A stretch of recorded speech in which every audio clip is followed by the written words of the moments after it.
Okay, my name's Carl Grant, and I work for Cooley. It's a high-tech law firm, and I also am a managing director in a venture fund. We both want love, and as I read the Quran, I was surprised to see that Jesus is mentioned 25 times in the Quran, and that it says that he is the prophet, he is the Messiah, and he's the bearer of good news, and the son of the Virgin Mary in the Quran. I read that and I thought, wow, look, they believe the same things we believe. And why should we be at odds with one another? I've heard of Christians and Muslims sitting down to study about Jesus together. Yes. Could you imagine? Yes. So I think this is a wonderful thing, and this is the message that needs to get out there. Not how we're different, but how we're the same.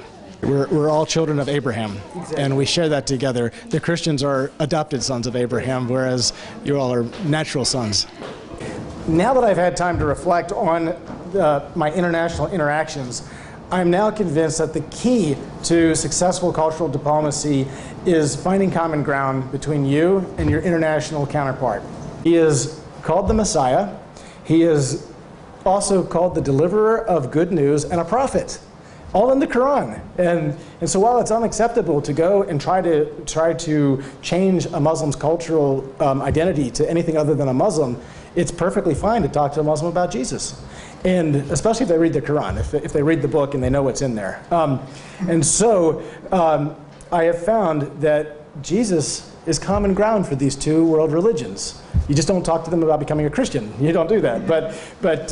And I've also found it's possible to be a Muslim and to share a faith in Jesus with a Christian.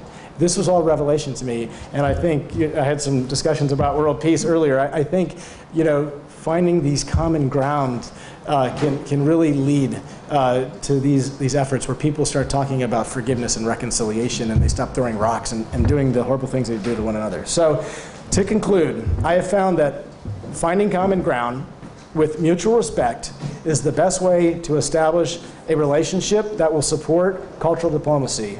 No matter how different two peoples are or cultures are, at our core, we're all human and we all share some common ground.